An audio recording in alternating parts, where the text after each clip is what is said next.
Welcome everybody to this planning committee. Oh yeah, somebody's got their. Sorry.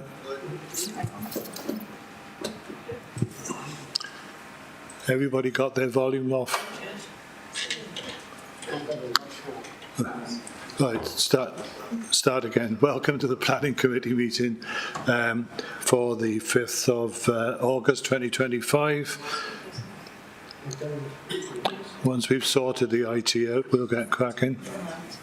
It's not me, it's not given.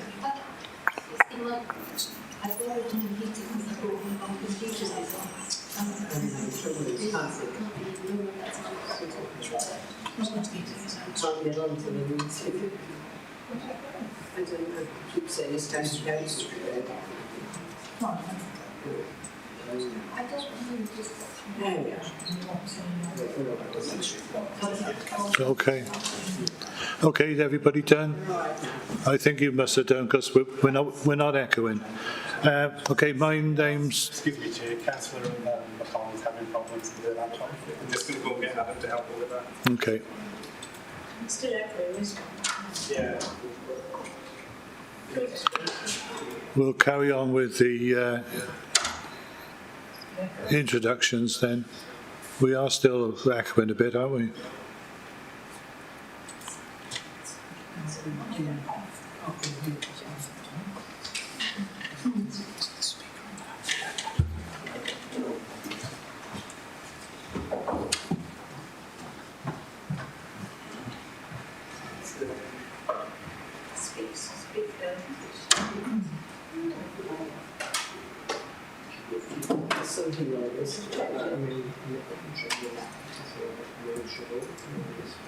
Wants to do an update. Sometimes when it wants to do an update, Speak. Anything in particular you want me to say? All right then. How about, is yours all right, Sue? Yeah, okay. Right. Welcome again. I'm Councillor Phil Murphy, Chair of the committee, and Dale. Hi, I'm Councillor Dale Rook, and I'm Vice Chair of the committee. Philip Thomas, Development Services Manager with the Council. Andrew Jones, Development Services Manager. Joanne Chase, Solicitor to the Planning Committee. Richard Ray, Paralegal. Richard Williams, Democratic Services. Thank you, everybody. Go to the agenda now, and are there any apologies, Richard? Just the one apology, Chair, from Councillor Howells. Okay, thank you. And declarations, anybody? I think Councillor Bromfield, you might have one. Yeah, for 11 Park Close, so I'll leave the meeting for that, Chair, if that's okay. Okay, thank you very much. Minutes of the previous meeting, is everybody happy with those? Can I have Councillor McConnell and Councillor Powell? Thank you very much. Can I remind everybody to keep your cameras on if you're attending remotely? If you're having to break off, don't forget to send us a message in the chat. Voting will be in the chat, but the hands up function will have to be at the taskbar at the top of your screen until the new system's put in. There was some late correspondence for this meeting. Can everybody stick your hand up if you've all seen it, including photographs of the restaurant in Abergavenny? Yeah. Okay. Thank you very much. We'll go to the applications now, and the first one we're going to look at, we'll do the ones where there's known public speaking first. It's the application DM 2022-01525 regarding the construction of a bungalow and parking on the land at the rear of 11 Park Close in Abergavenny. And Andrew, you're doing that one. Yes, thank you, Chair, and good afternoon, members and members of the public joining as well. So you will recall that this application has previously been presented to Planning Committee at the meetings of January and February this year. So just to assist, I'll provide a very brief summary of events up to today. So, as I said, the application was presented at the January meeting with an officer recommendation for approval, subject to 2 additional conditions that were in respect of permitted development rights, as well as biodiversity enhancements, as well as the signing of the Section 106 agreement. However, concerns with regards to highway safety were raised, and the motion to approve was not carried. It was resolved that members were minded to refuse the application on highway safety grounds, and so would return to a subsequent meeting. And indeed, further to this, the application was accordingly presented back to committee in February. However, this was with an amended site layout that was presented that changed the parking layout within the site. And at that meeting, the vote to refuse the application on the drafted reason in respect of highway safety was subsequently not carried at the February meeting. So the application is therefore re-presented to you afresh this afternoon with the original officer recommendation for approval, subject to conditions and to the signing of the Section 106 agreement. So whilst a number of members were present yesterday during our site inspections, for the benefit of all, I'll just talk you through now the slides and photographs on the presentation to inform this afternoon's discussion. So the plan you can see on screen at the moment is the site location plan, and that shows the plot there edged in red. It's a corner plot at the top of Park Close, Abergavenny. So that's the site layout. You can see, obviously, as I said, the plan has evolved. There would be 1 parking space at the front of the existing host dwelling that's been moved slightly to the boundary. That's where Phil is helpfully showing the cursor. And then the access would run to the side of the existing dwelling. That would require some demolition of an existing single-storey structure at the rear of the property. The parking and turning layout there you can see hashed in red and providing the off-street parking spaces, and then the footprint of the dwelling, as Phil again is helpfully showing there on screen. So that's the layout that is before you members this afternoon. Just turning to the next slide. So this shows the proposed bungalow, 2-bedroom property, red brick finish, and like I said, the height to ridge is approximately 6.7 metres high. And I think there are some photographs as well, just for some additional context. So in the centre of the screen there, you can see the pair of semi-detached properties, and it's the property to the left of that, which is the existing dwelling, and it's behind that property that the proposed dwelling would be sited. That's great, and that's just a view there to that side, a view taken along what would then serve as the access to the proposed dwelling.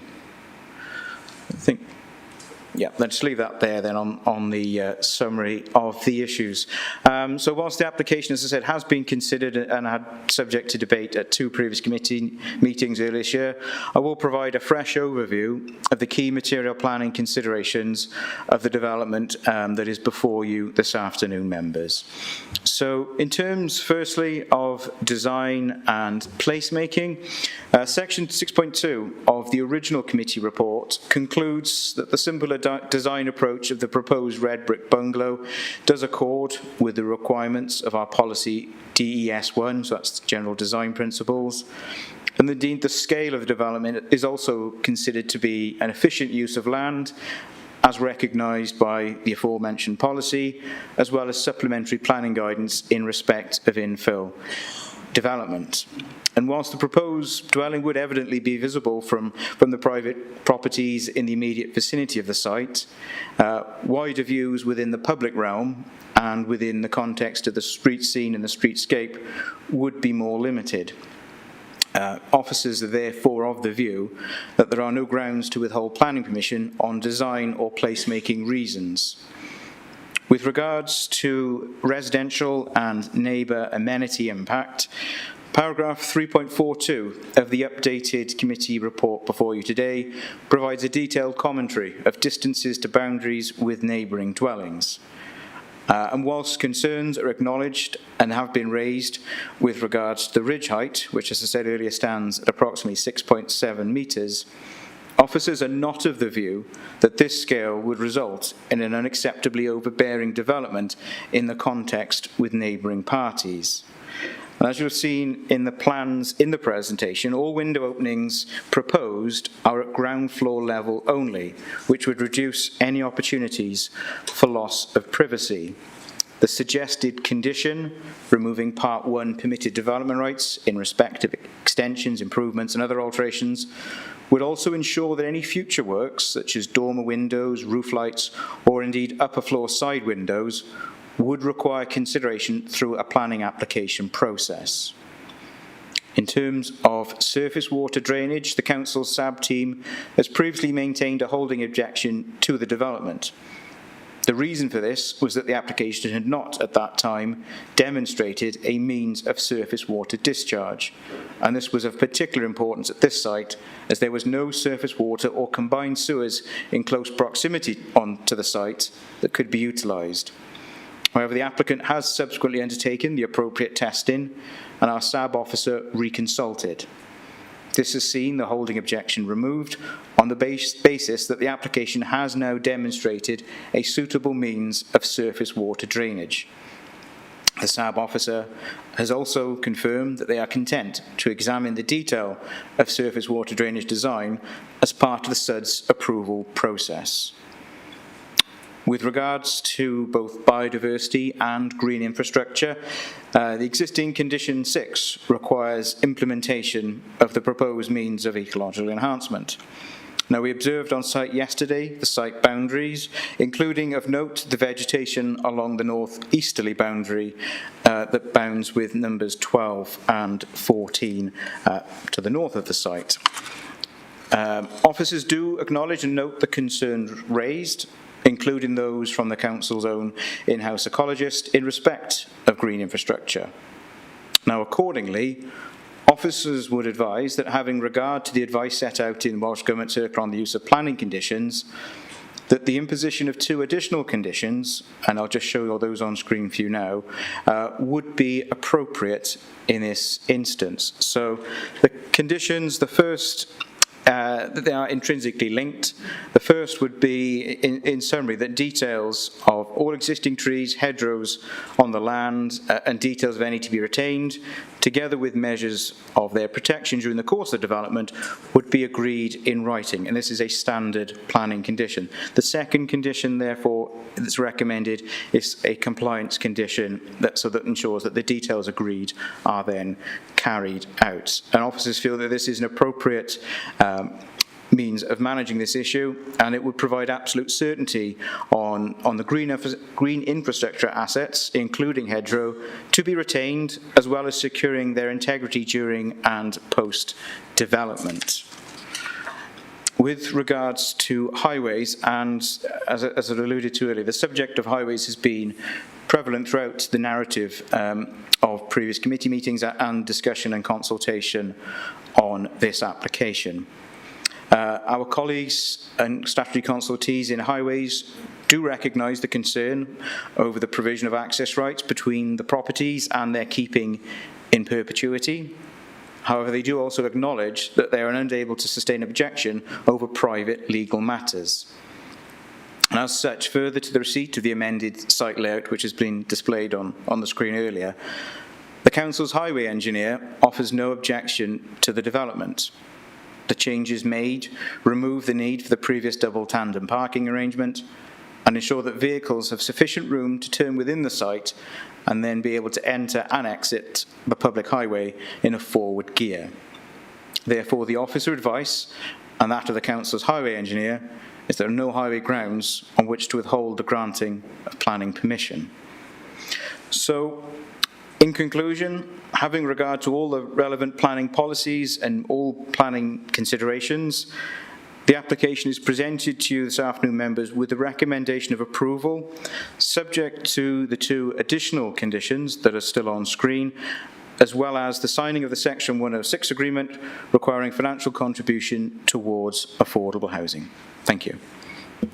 Thank you, Andrew. And we've got several speakers on this item today. Chris Holland from Abergavenny Town Council. You want to go to the lectern, don't you? Chris, I'm sure you're aware, but you've got 4 minutes. And we will be timing you.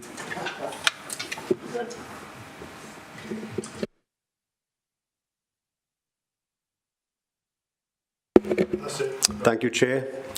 I think I'm a bit lost for words, having been on site yesterday, compared with what I'd previously written. Anyway, I'll go through what I've written, and then we can take it all from there.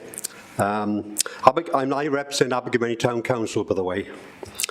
So Abergavenny Town Council also note that the amount of correspondence on this application that raised objections to both the original and the amended applications. We feel the main concern is still not resolved in our view. We note that Highways still have concerns over the matter, but find it not in their power to object to that. I beg it to disbelieve that, to be honest with you. Our concerns are over the easement.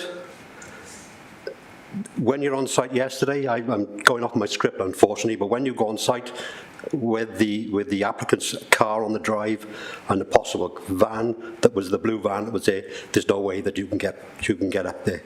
But that's for officer planners councillors to decide. So our concern is still over the easement. We are told this would continue to be effect once there is an increase with the 3 properties. And our view is it's still undersized by 1.5 metres. Therefore, Abergavenny Town Council still recommends refusal. Our concern is also eased by the proximity of the boundaries, and no consideration has been given to the impact with foundations, route lines, boundaries, etc. Now we've just heard that, which is new to me, that the hedgerows are all to stay. I'm not sure when that came in, but I wasn't aware of that. We note the height of the post build that many councillors have raised, whether it'll be a future dormer. Appreciate that you put in a condition, but as somebody that knows that you can always put an application in to take that out at a later date. So for the benefit, and I must say this, Chair, but for the benefit of doubt, and I want to set the record straight, that at no time at all did our Deputy Principal Officer was involved or with any procedures, discussions or correspondence on this application. In fact, I can tell you now categorically that every time this came up before the Town Council, she declared an interest and actually left the room. So whether you want to go back to looking at the planning meeting on the 2022 to note any comments, perhaps you'll realise why I've said that. But in no way was the Deputy Principal Officer involved with any of this. Okay. Yeah, I think that's it for me, Chair. Thank you. Okay, thank you very much. Before I bring Andrew back in, we've got the local member, Councillor Tudor Thomas. Tudor, do you want to come in? Yeah. Thank you, Chair. And I'm the councillor for Park Ward, and obviously I know that area well. I attended the site visit yesterday, which was helpful. A few things that still concern me. That I'm not happy as a local member with that development. The first one is in terms of the green infrastructure issues. I've heard some sort of positive comments from the planning officer today about the hedge, because that is a very thick hedge and it probably does contain quite a large number of species, etc. And I'm also concerned that nothing much has changed from the original application. You know, there's been no sort of ecology survey to look at protected species, hedgehogs, bats, toads and others, slowworms, etc., smooth newts and birds, etc. It is a very thick hedge. So I've still got concerns about the green infrastructure issues. Second thing is the proposed plans show a height of 6.71 metres to the top of the roof, and that does seem quite high in quite a tight space. The average bungalow height, including the roof, so I'm told, is between 3 to 4.5 metres. So it does seem an exceptionally high construction. And I know there won't be windows on the upper part of the building, but really that does concern me. It is, in my opinion, and in other people living in the area, it's very close to the boundary with 12 Park Crescent. And there are concerns about when the construction goes ahead in terms of putting down the footings, whether it'll encroach onto 12 Park Crescent, and also, again, you know, the hedgerow issues. It is a very tall building. Final concern in terms of, according to the sort of council expectations, it says the public expects the council to subscribe to the principles of fairness, consistency and objectivity, and that they make decisions purely on planning grounds in the public interest, and not in favour or appear to favour any person, company, group or locality. And in this respect, the local interest seems to have been overridden. And certainly, I agree with what my colleague on the town council has said, but that, you know, there are currently 32 local objections, including a petition to the planning application. Local residents, I think 23 people have signed and said that they're unhappy with the potentially new build. Objections from 2 statutory committees, 2 of them which appear to be unresolved. And there are objections from the town council. There's quite a clear feeling that that build should not go ahead. So it does appear that the process hasn't been as clear and transparent as it possibly could be. And so the overall feeling of the community and on planning grounds, not just an objection on feelings, is that this build should not go ahead. Thanks very much. Okay, thank you, Councillor Thomas. Next person to speak is Ms. Jay Shipley. You can either do it from there or come down to the lectern. Yeah.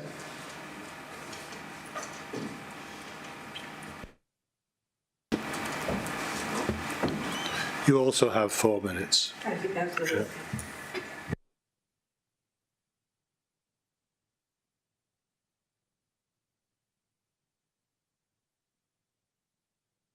Switch your microphone on.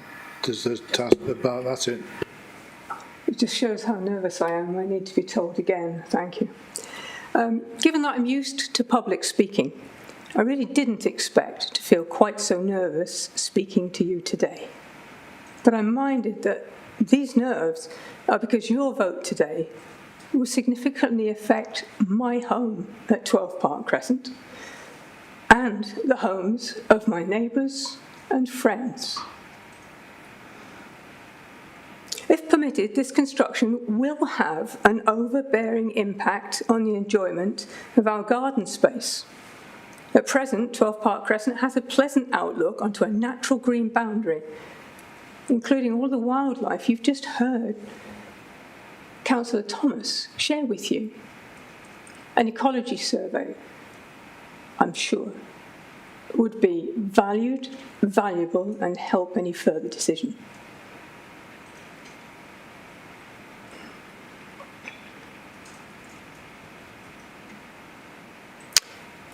I would tender that at present the building is planned to sit way too close to the boundaries of 12 Park Crescent and 12 Park Close. The proposal is out of keeping. It doesn't fit the local built form of the surrounding area. It has no street presence. It's not a modest size, as the applicant stated in February's planning meeting, nor is it relatively small, nor is it likely to be a single-storey building as cited. One of my neighbours is a builder, and he has asked that a question be asked, and that question is about the roof trusses. If attic trusses are to be in this build from the start, the implication is that it's not going to be a single storey nor retain itself as a single storey. And we've heard that there is a restriction on permitted development, so that any further development on this site has to come back to planning. I thoroughly approve of that. How come we can't have the height reduced at this stage? The question was posed at the site meeting yesterday about the height and the roof trusses. It remains unanswered. Is this dishonesty by omission? In January, the planning officer recommended the committee withhold planning rights. Just said that. One of the supplementary planning guidance objectives is to consider and embrace the green infrastructure functions of natural environment and ecological assets. Applicants are expected to demonstrate the proposed infill development would make a positive contribution to the quality of the street or the area. You have 1 more minute. Is this being ignored? We do have another planning condition. Surface water drainage. If the tree boundary and shrubbery boundary is removed, the steep slope of 12 Park Crescent will increase the water flow, and it will increase the water flow onto that site, and it is likely to increase the water flow onto the impermeable area just below us. Only the planning officer has the power to mitigate the design. The public doesn't. Only councillors decide to approve the application. The public doesn't. Only the claimant has the right to appeal. The public cannot. We've asked for explanations for the decisions as we've gone along from February, and thank you to Councillor Holland for pointing out that the accusation in February was foundless. We have to rely on the integrity and the transparency of committee decisions. You've had your 4 minutes now. Can you wind up, please? Not one of the local residents has commented in favour, and the difficulties in deciding this application from October have challenged the trust between the planning.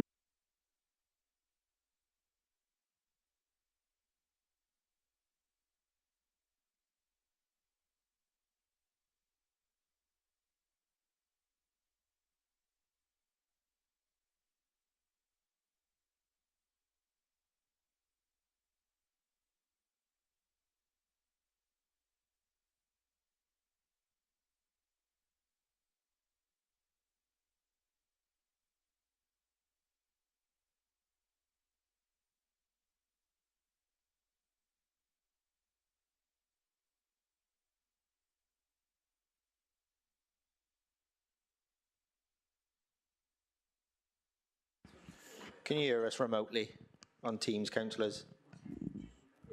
I'll take the heads up as a yes.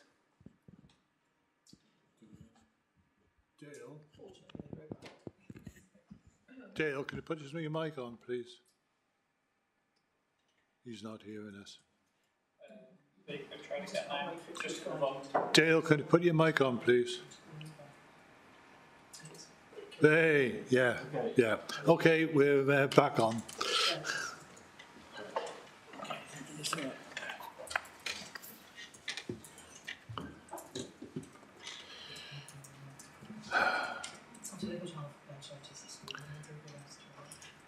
Just a very, very slight delay now because, yeah, Councillor Eason's just popped out. And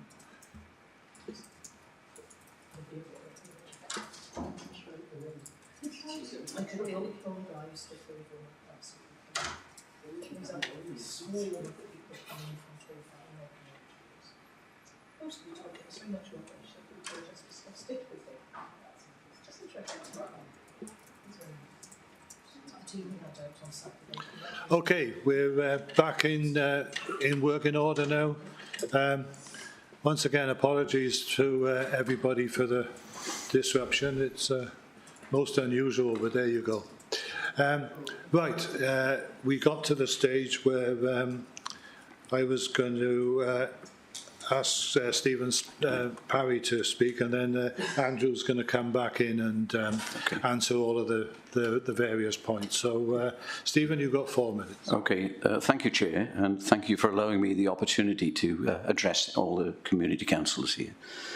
I wanted to state a few facts, absolute facts. One, MCC Highways have no objection to the proposals, and the scheme is in full compliance with all MCC policies. Number 2, the SUDS and drainage design is in full compliance with MCC and SAB requirements. The scheme will also undergo a formal SAB application. As a result of the stated facts, MCC Planning Department are in full support of the proposals, hence the recommendation for approval. I would just like to talk about some of the objections that have been raised over the past 3 years. The big one, of course, was safety. There was this concern about safety with vehicles entering and egressing the site.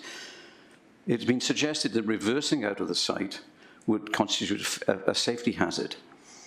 But cars currently reverse out of that site and have done so since the mid-1950s with never any accident at all. With a new proposal, cars will be able to go into the site, turn around and come out in a forward manner, which obviously increases safety. Biodiversity. Objectors believe that the bungalow will have a detrimental impact on wildlife. The new plans, including the installation of 2 nest boxes and 2 rain gardens, which are shown on the SUDS drawings, will have total respect for biodiversity. Those rain gardens themselves are more or less like a pond, but with plants in them, and that will attract newts, frogs, etc. No problem whatsoever. There's been a lot of talk about the hedge on the north side, and members who visited the site yesterday will see how unruly it is. We had intended cutting it back earlier this year, but because of potential nesting birds, we decided to leave it. It is completely overgrown and definitely needs cutting back to manageable size. We do not intend to take the hedge out of the ground. That is not our intention. It's interesting that on the other side of the hedge, in Ms. Shipley's garden, they've cut the hedge back quite significantly and installed a fence in front of the hedge. So that's quite an interesting note. Right, and it's SUDS. By the way, keeping the hedge in place will mitigate any risk of water flow from number 12 Park Close. SUDS, a fully documented scheme for rainfall drainage, has been submitted and approved by the Council's own flood risk management. I am a little concerned about Abergavenny Town Council's objections. When we first decided to take this planning application, we based it on something that had already been approved by the council in years past. One of them, in particular, was application number DM 2018-00503, and it's virtually identical to what we're trying to do. The only difference is, in that application, the cars have to reverse all the way out, but the actual building is exactly the same, which is why we've copied it. That's quite straightforward. There was also another application which was in Park Close, which is DM 2016-00714, and there were 66 objections to that application. It passed, and there was not even a single word from Abergavenny Town Council. Now, I'm a little bit concerned that Abergavenny Town Council have taken it upon themselves to choose this particular one to deny. And the only objections they had were online were the entry in terms of the cars and the suds. Can you start winding up now, please? Okay, well, we have shown that we now have an answer to all of that. And I'm sure one last thing is I'm glad that Councillor Bromfield made it known that she wasn't going to stand, because I do know her, so I fully understand why she's pulled out. As far as I'm concerned, I've covered all I think I need to say, and I appreciate the assistance and help from the Planning Department. Thank you. Thank you for that. Andrew. Thank you, Chair, and thank you to all the speakers that have helped informed this afternoon's discussion. It might be, I'll just try and deal with these in a sort of chronological order to make sure I haven't missed some of the important points that have been raised.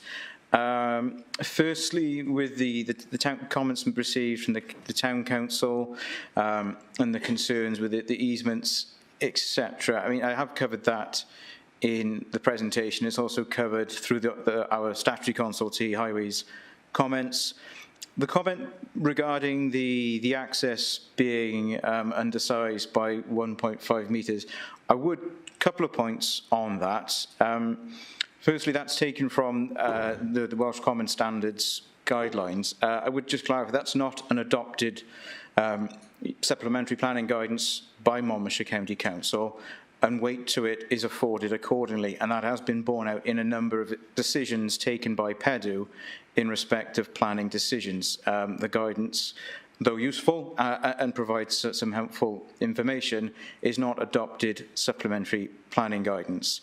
In addition to that, given the changes to the layout, the parking within the site would now be for the new dwelling only, with the single parking space retained for the front property. So the extent of shared surfacing and shared driveway is now limited. With regards to impact on foundations and things like that, be it through the council's building control function or be it through an approved inspector, those matters in terms of foundations and those sort of structural integrity issues would be dealt with through the building control process. In terms of the height of the build, and that touches on a point that was raised by Ms Shipley, the application is presented to you on what's before us, and the decision today is taken on the submitted suite of drawings that is before us at the height proposed. The officer view is that the height proposed is acceptable, and that's what today's decision will be taken on. Turning to the comments provided by Councillor Thomas, as I said, in terms of the green infrastructure issues raised, we recognise these. Yesterday's site visit was helpful, and hopefully the photographs in the presentation have aided as well. We feel as officers the standards additional conditions would provide certainty on what green infrastructure assets are to be retained and how they would be managed through the build and in going forward as well. So we feel that that's an appropriate way and means of safeguarding existing green infrastructure assets. In terms of the height and observations in terms of average height for bungalows, noted, however, we feel as officers that obviously there's a number of two-storey properties around in the vicinity, that the height here is appropriate and is not overbearing. I would draw members' attention to the supplementary planning guidance in respect of infill development. There's a number of helpful sketches that illustrate separation distances between properties in that guidance. And one of particular relevance here is the distance, and the example given is between two-storey properties, where in this instance a two-storey property is not being proposed, but it gives a distance of side to rear boundaries of at least 15 metres. Measuring the boundary distance, so not the position of the dwelling, but the boundary distance to the rear of number 12 Park Crescent. This is approximated, and I appreciate this is taken from OSGIS data, is approximately 21 metres. So even allowing for that, that's only taken as a mapping measurement, that would be in excess of the figure of 15 metres that is set out within the supplementary planning guidance. Again, comments in respect of construction and footings, should planning permission be granted? Again, those are matters that would be dealt with through the local, either local or the approved building inspector. I wanted to particularly touch on the point made in regards to local interest and the role of the planning authority and public comments received.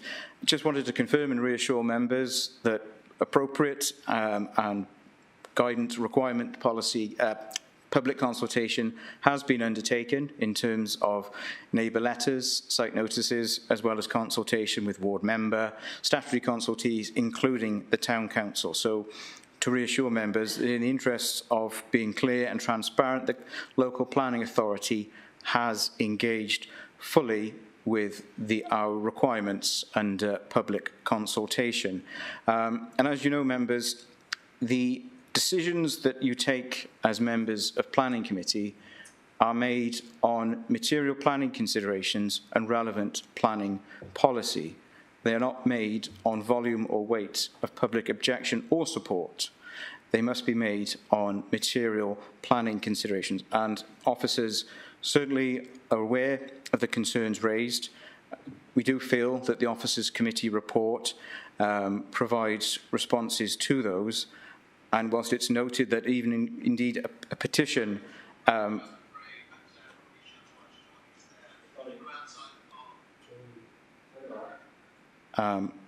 thank you.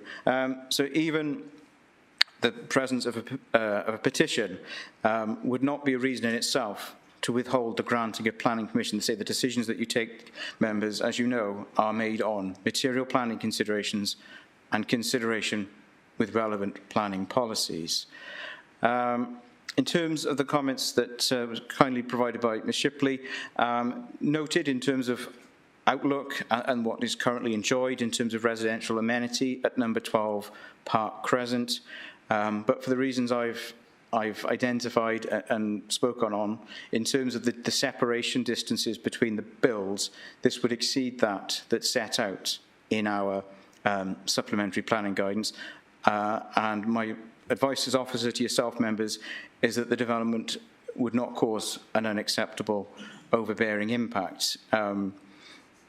Similarly, in terms of the scale and size and design of the building, as I said in the presentation, it is considered to be in accordance with the requirements, particularly relevant here is policy DES 1, and is considered to be an efficient use of land. I say matters of construction then are, as I say, building regs matters, and as noted, we feel an appropriate condition to limit roof additions or indeed any other additions or extensions to the dwelling that would be managed then by that condition. And finally then, in terms of surface water, the matters before us in terms of surface water is a suitable surface water destination being identified through additional information and on-ground testing. That has been provided now to the satisfaction of our SAB officer, who that process is underway separate to the planning process, but the SAB officer is satisfied that the detail of that will be managed appropriately through that process. But from our perspective and our decision making, they have identified a suitable destination. So I hope I've covered all the points there. There's quite a few and really important and valid points raised there, but I hope that provides a helpful response to them. Okay, thank you, Andrew, and we'll go to members now. Can you put their hands up via the taskbar, please? I'll take you in the order that they come up. Councillor Buckler. Thank you, Chair. It's obviously a property that has had neighbours very engaged with the process, which is good that everyone has their say. I personally, I didn't go to the site visit yesterday, but I have seen it this morning, and I would make sort of two comments really. I find it difficult that the access width is deemed reasonable. And I'd like to ask about your comments about that the council doesn't get involved in private legal matters regarding this. I'd like that explained, please.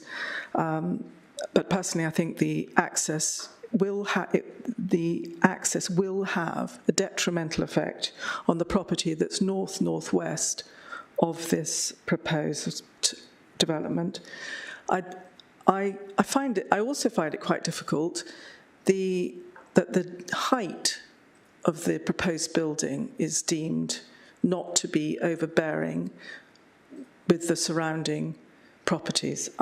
I think it is quite overbearing, and those are my two sort of serious concerns about this. Thank you.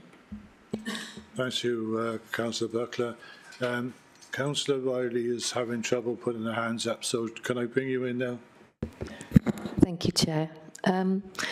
I would like to just repeat exactly what I said at the last meeting, is that my objection was always that the house next door, with the width, as Councillor Buckler has just said, that the door of the house next door is very, very close to that driveway, and I think that's a significant safety option. I'm also aware that we have had the turning area in addition, and I appreciate it's a private legal matter, but we don't have any enforcement as to whether that area is kept clear, and we have no enforcement as to whether somebody reverses out of it, even though that was the point of it. So I really do have significant objections to the 1.5 metres that we are told is reasonable. I really don't think it is reasonable, and I don't think it's safe for anybody in the house next door. I would have concerns living there. So, yeah, I raised it before, and I still think it's an issue. Thank you. Andrew, before I bring anybody else in, do you want to deal with those two? There was some direct questions there, weren't there? Thank you both councillors. Like I said, the access width, I'm not sure it's useful to have the drawing on screen to assist with that. It might, if possible, need to sort of zoom in.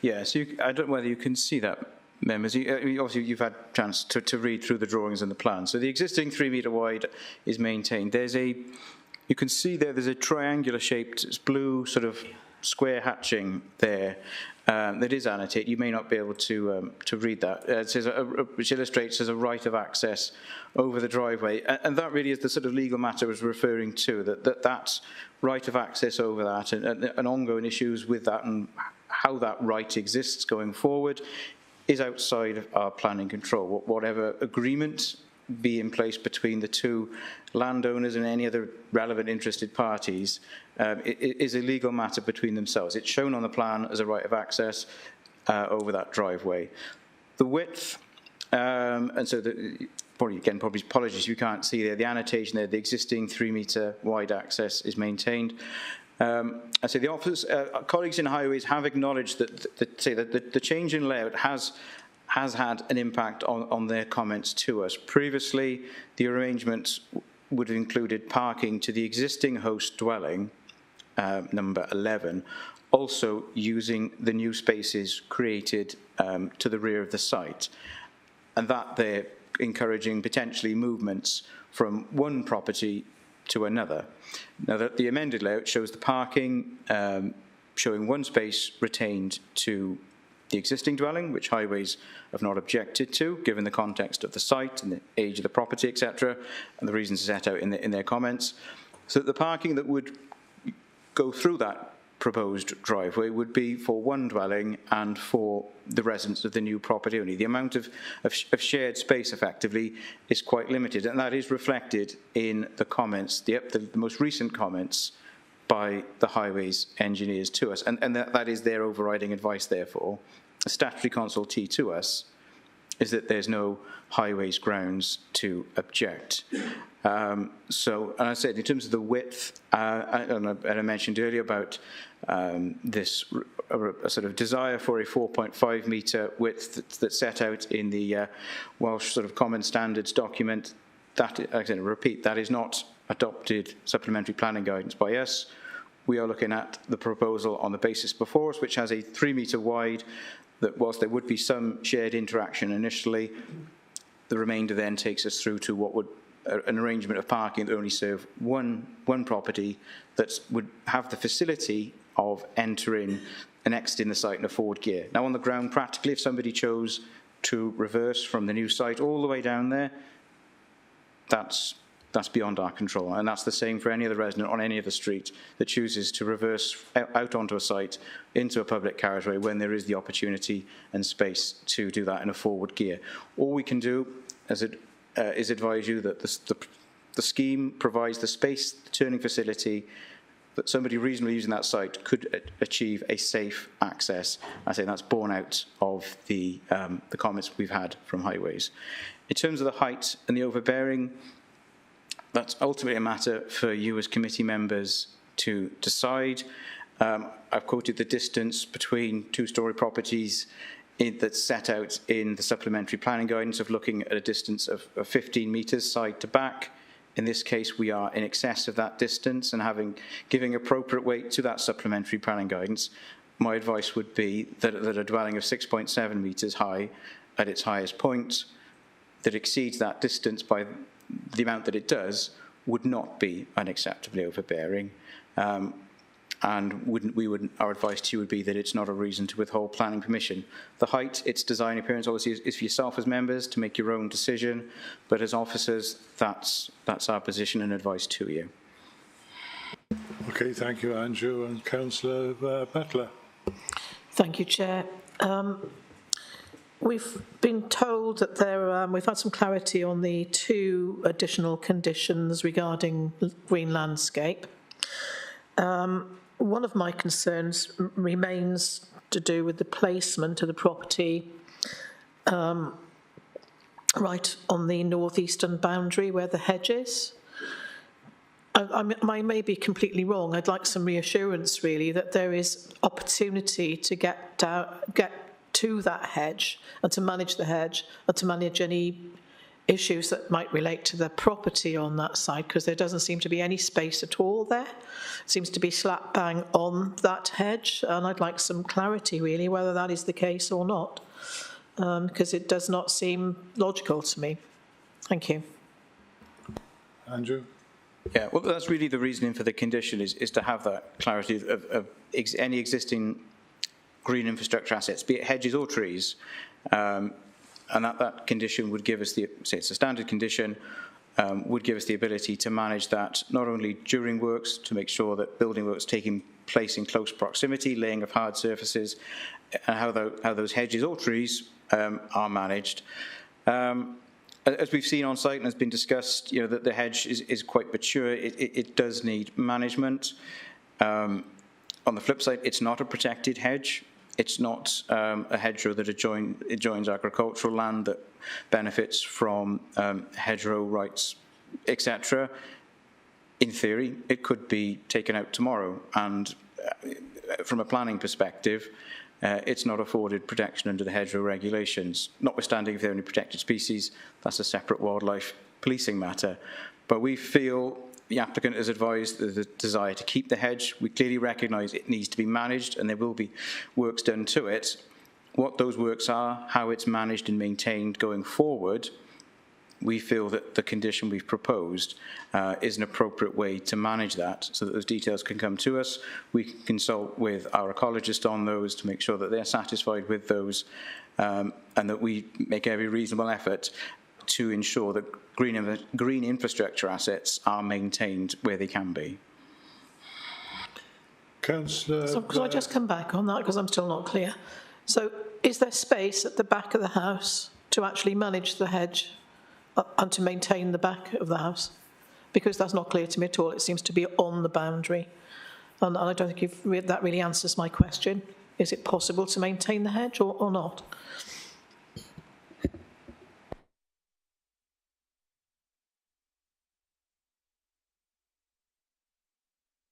Well, yeah, would be very narrow, and I say that level of, and that hence the reason for condition to get that level of detail before us. It's a fair point that Councillor Butler is raising in terms of the gap that's shown between the site boundary and the gable end then of the dwelling is very narrow. I haven't got an accurate dimension of what that is. So henceforth, I think that condition is necessary to give us the certainty in management over that issue. So it's for those reasons and more what you've just explained, that's why we've provided this additional condition. And the condition then also that it's actually complied with. It's not just agreed what's going to happen with all boundaries, but also it's implemented and managed for the length of time that are set out. Councillor Rook.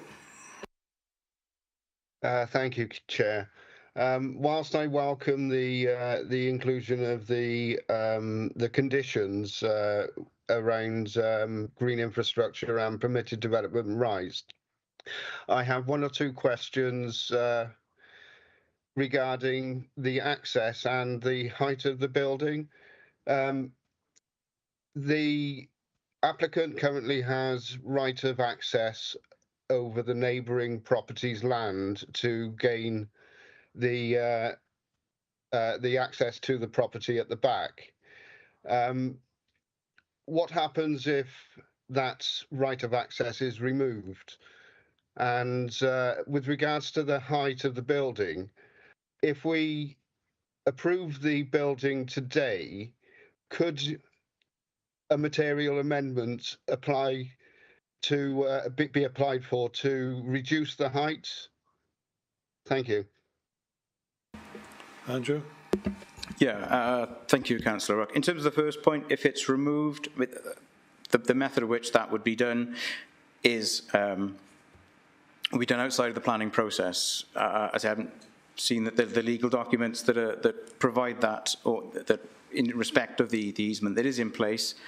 We're making a decision on the information before us today, and any process that would happen outside of the planning process, outside of our decision making to either remove or reduce the area that's hashed in blue is say not something that we can consider. We look at the plans as they are and the access widths that they are, the advice that's given to us from highways officers as our statutory consultees, and it's on that information that we make our decisions. And as I repeat myself, that's the advice we are given to. That right could be removed or challenged, etc., in the future, regardless of this development, which would have impact on parking. That's beyond our control. Councillor Rook's comment in respect of if it was successful, could an application be made in the future to reduce the height? Yes, in principle. I mean, depending if it was looking to be reduced, to what extent it could be done either as a non-material amendment or, depending on the amount that would be reduced, could be done as a application to modify the condition of the approval, i.e. the plans condition. So yeah, if that was the scenario, then absolutely there is a process that could take place. Okay, Councillor Powell. Thank you, Chairman. Just a simple thing, really. If you look at the two driveways of this property and the property next to them, if you draw straight lines from the two garages, halfway down, they're going to cross each other. If each of them want to park actually on their drive up outside the garage, they're not going to be able to do it, are they? If the houses were in a straight line, there wouldn't be any problem at all. But if you know, they're crossing each other, and I think that's going to be a bit of a problem. And that's my take on it. Okay. Okay, thank you. Councillor Webb. Thank you, Chair. Can I support Councillor Rook's suggestion that there should be a notification or some discussion with regard to the height of the dwelling, if approved? And another thing, is there a condition regarding construction hours? Is this normal? Is it normally included anyway? But I just wanted to really make sure that the construction hours are quoted, please. Andrew. Come back. Yeah, in terms of the scenario that Councillor Powell has explained there, I think it really is a civil matter. Any one person can choose to block or obstruct or park in a difficult manner to prevent somebody from accessing their property. That really is a civil matter. We've got the layout before us. We have to consider how that would be reasonably used. And as I said, for the reasons I've given, both ourselves and our statutory consultees feel on that basis that it would be acceptable. If somebody chose to park in a manner so to obstruct access, I don't think we can make planning decisions based on sort of unreasonable behaviour. In terms of the observation from Councillor Webb, in terms of construction hours, we've not proposed the imposition of a construction traffic management plan condition. It's of a scale of development that's not where we'd ordinarily impose or recommend that condition. That is ultimately members' gift if they feel, and it's those sort of construction traffic management plans that would have hours of operation, etc. in them. That ultimately is members' gift if they feel that an additional condition is required. The officer view is to comment on that we say wouldn't ordinarily for a development of this scale, i.e. one dwelling, but that's for yourselves, members, to make your own judgment.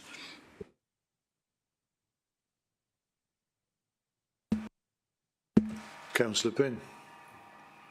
I'm just after a little bit of clarity. So the current dwelling has an easement over its neighbour's property in order for egress and access to a garage. Does that mean that this new property will automatically get the same easement rights, or will they have to apply for it just because it'll be a separate property completely, won't it? So presumably it wouldn't automatically get access rights over a neighbour's property. And the second question is, just for me to understand, the proposal is now for the 3 parking spaces in the back to be entirely for the 2-bedroom property in the garden, and the current property will have its parking reduced to just a single parking space at the front. Is that correct? Thank you. Going to bring Joe in on that, Emma. No, it's not automatic that a deed of easement would cover an additional dwelling. I've not seen any of the documentation that surrounds this property. Of course, we're not here to discuss that. We're here to discuss the planning permission, but it wouldn't be automatic. You might need to have a further grant which allows access, but that is something that the applicant would have to look at separate to planning permission. Okay, Can I just ask then, would that need to be applied for prior to this building? Because obviously, if we grant planning permission today, it would be on the proposal that you can actually access it by vehicle. If you can't, then the planning permission would be negated, or no? No, you're right. So no, they can apply for planning permission without the access requirements, as mad as it may sound, but you can apply for planning permission separately. That doesn't mean to say you can actually develop the property and use it. So they are separate processes. Okay, thank you for that. We're starting to... Yeah, sorry, apologies, Chair. I just wanted to come back on Councillor Bryn's second point. That is correct, that the single space to the front would be for number 11, and the parking spaces within the site would be for the new dwelling. The Council's highways engineers comment on this specifically in their consultation response and raise no objection to it, noting that obviously the houses of their age were not designed with parking provision and therefore cannot be expected to provide modern standards, and on that basis that they would have one designated parking space. Whether or not there may be room practically to deliver to it, shown as one space. On that basis, they raised no objections, so I hope that just clarifies Councillor Bryn's query. Yeah, thank you. It's just that it's been reduced to 2 was only my concern. It has currently got 2 because it's got a garage, isn't it? So it's... Thank you. Diolch. Okay, thanks for that. We're starting to go into the territory now of duplicating other people's points. So I'm going to bring in Councillor McConnell, and then we're going to end the debate. I think we've looked at this one enough. So, Councillor McConnell. Okay, I promise not to repeat anybody.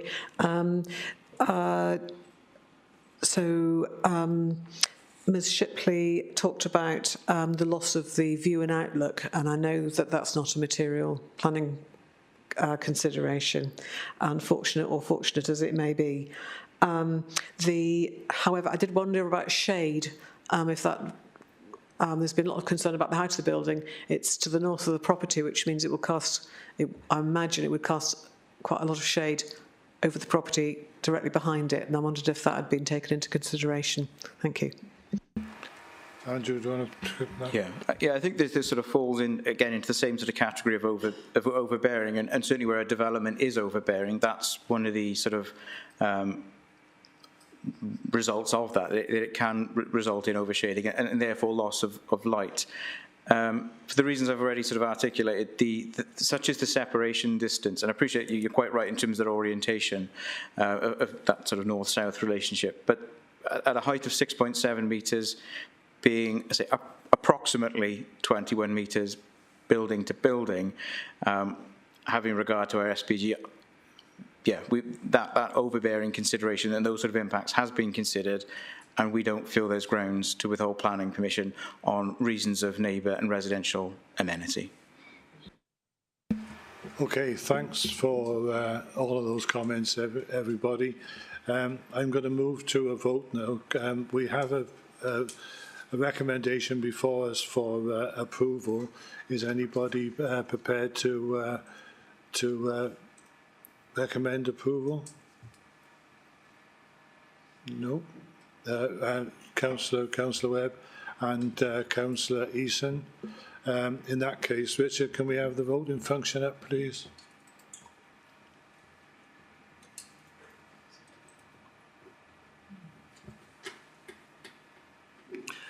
Okay, we've got that now, so can everybody vote no, please?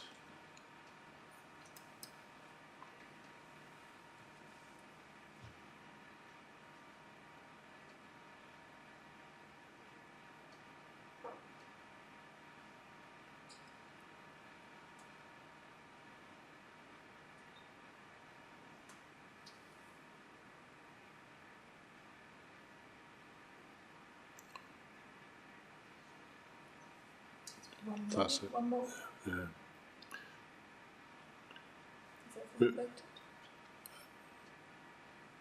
We can we're missing one. No, we've got it. It's come up now. Okay, Joe. So as the vote is close, we'll go to a recorded vote. Okay, thank you, members. We're going to a recorded vote now, so I'll start with Councillor Bond. How are you voting, Councillor Bond? Against the application on grounds of access. Thank you. Councillor Bryn? Against the application. Councillor Butler?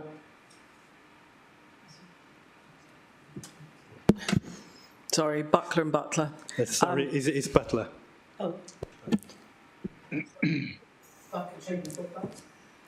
Sorry. Sorry, I've got you at the end of my list. Apologies. Against. Against. Councillor Crook? I abstained due to I had to leave the viewing. Thank you. Councillor Eason? On balance, I'm support this application.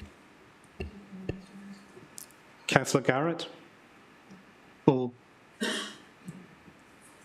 Councillor McConnell? For. Councillor McKenna? For the application. Councillor Murphy? For. Councillor Powell? Never done it before, but I'm going to abstain this time. Okay. Councillor Riley? Against, on the grounds of the access being unsuitable. Councillor Rook? Abstain. Councillor Webb? And Councillor Buckler. Against.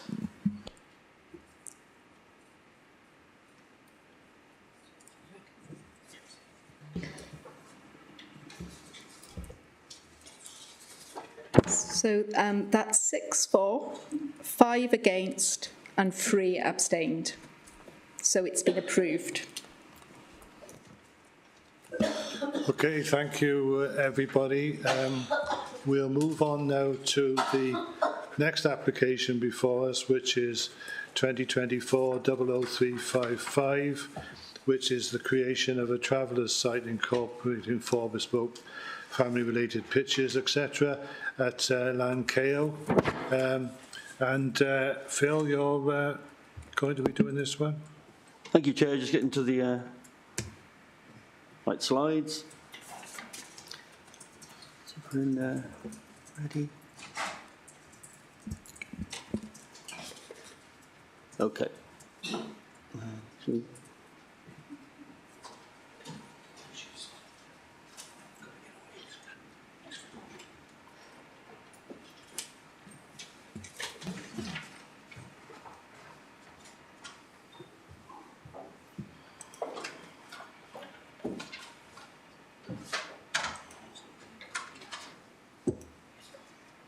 Okay, I'll begin.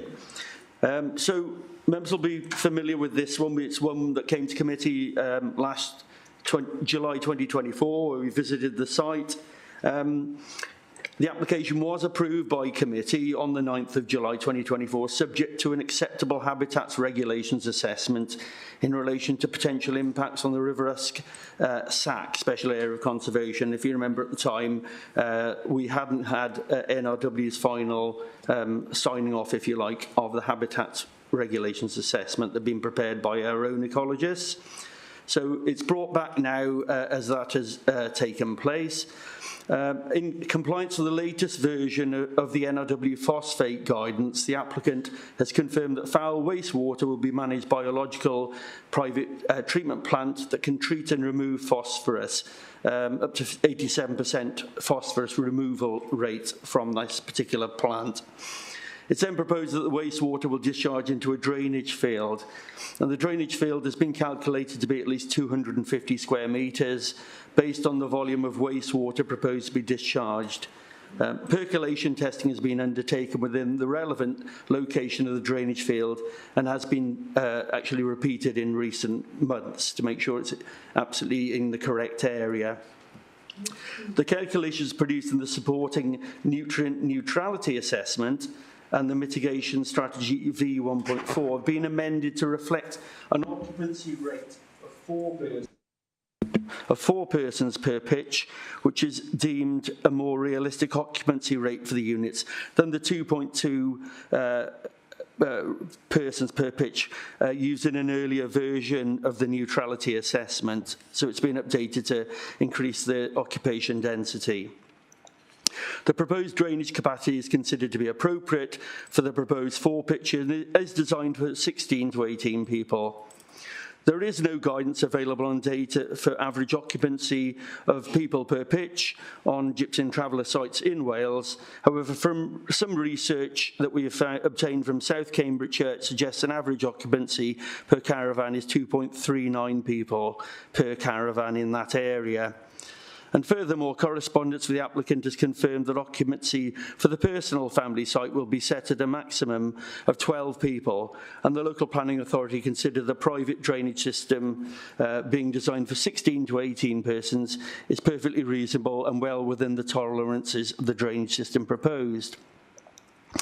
Given that these are long-term family homes with a number of occupants and the demographic mix will go up and down, it's a reasonable assumption that a system designed for 16 to 18 people across the site will be fully adequate.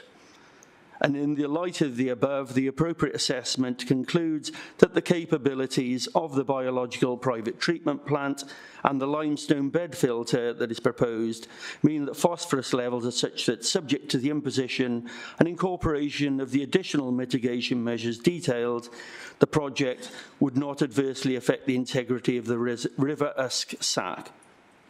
In terms of the Community Council's comments, I'd refer members back to late correspondence where those comments are set out, but then there's a commentary then from officers in response to those observations, which are largely concerned about existing features on the site that is not actually part of the approved scheme. So the approved scheme is going to be as per the layout there. And that is the scheme that members are considering in terms of approving fully today, having previously granted, made a positive resolution on this in July 2024. So there are no objections to the drainage proposal from Building Control or Environmental Health, and the proposal is re-presented for approval with those conditions set out in the report. Thank you. Thank you, Phil. And Andrew, you've got a letter from the Community Council? Yes, thank you, Chair. So this is correspondence from Llanarthfawr Community Council, so I'll read this to you. So, dear members of the MCC Planning Committee, thank you for the opportunity to make further representations. I wish to emphasise the strength of Llanarthfawr Community Council's feelings over having its valid planning, environmental and procedural concerns set out in our email of the 31st of July 2025 and earlier correspondence overridden in a way that must call into question the validity of a decision if Planning Committee were minded to approve. If members were not able to update themselves with a visit to the Lanceo site, then those concerns will be amplified. For clarity, the Community Council's concerns are encapsulated by the fact that the application for 4 pitches is on site already occupied by 5, in addition to stables, kennels, dogs and horses, thus making a mockery of the planning process. Further, the unwillingness and/or inability to cap numbers of residents at the site means the foul drainage and mitigation proposals put the River Usk Sack, an amenity of local residents, at risk in perpetuity. A final observation: brick building work is also underway without any planning permission being in place. Yet another disregard of Monmouthshire's planning process and a reinforcement of the need for a member's site inspection to see the extent to which that disregard is taking place. And that's Councillor L. Williams, Vice Chair on behalf of the Llanarthfawr Community Council. Okay, thank you, Andrew. I think there's been some changes on site recently. Do you want to come in on that before I ask? I did go to site yesterday just to take a look. There's very little change actually there compared to when Andrew and myself were there about 4 or 5 months ago. Certainly there's no levels change that I could see. In the drainage percolation test done in that drainage area where the field drainage field is going, that area hasn't changed, and the percolation tests have been done since that area was at that level. A small number of trees were removed because they were unsafe earlier on in the year and were hanging dangerously close to the road, so it was sensible really to take action to sort that out. The hedge is still a good thick screen around it, and it's one of the reasons why there was no landscape objection to the proposal. There has been some breeze block cladding of one of the existing buildings on the site, but that is broadly where one of the washrooms, day rooms is going to go, and that would be a matter for us to monitor as and when the application starts to get implemented, if that is what members determine today. So, thank you. Oh, and the horse, there was a horse brought to have a foal there earlier in the year, but the horse has now left the site, and that was a temporary measure. There's also a condition that existing stables and kennels that were over in the sort of roadside part of the site are to be removed within a certain time of any permission being granted. Thank you. Thank you, Phil. And we now got Judy Aspinwall, and you were going to speak from the lectern, Judy?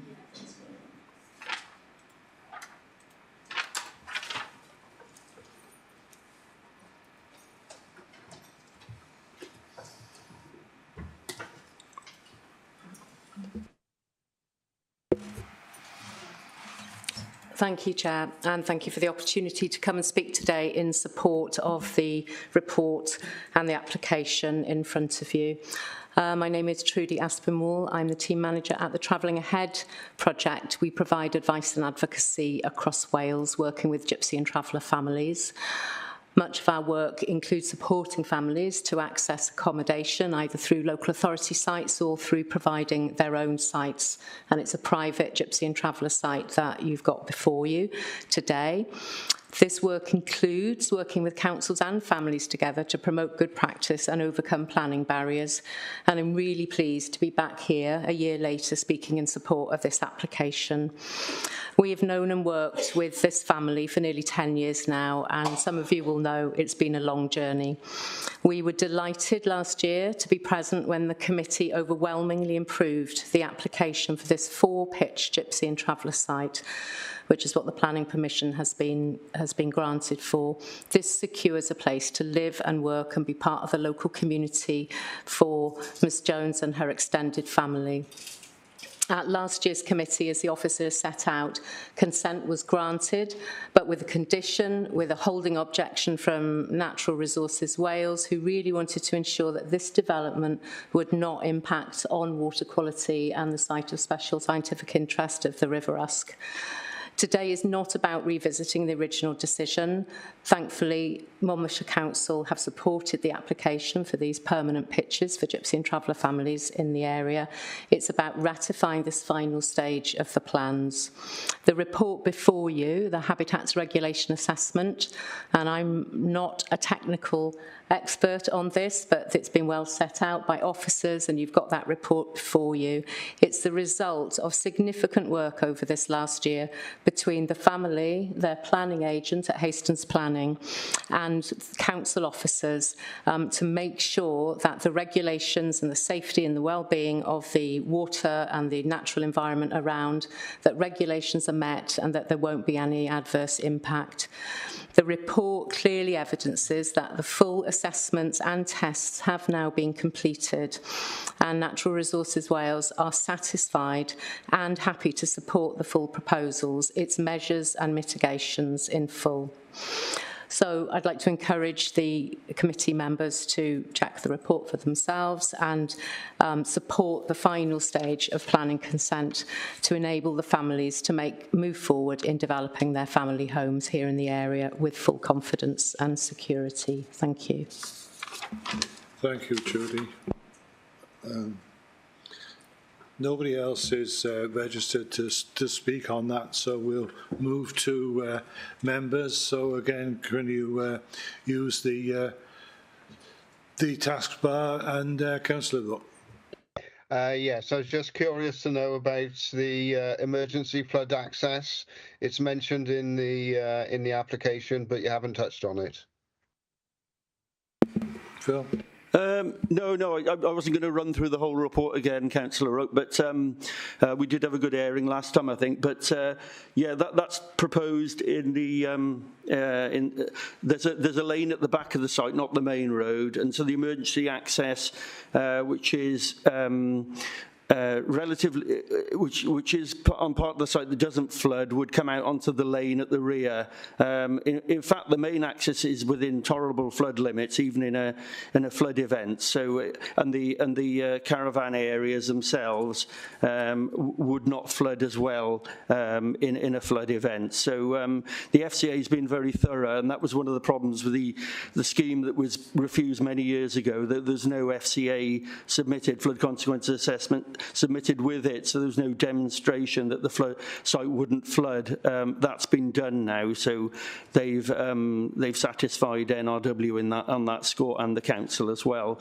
So there is a condition that the emergency access is put in within X months. I haven't got the conditions in front of me of the permission being granted, but that would come in off the back of the site, if you like, down towards near between the units and the drainage field. But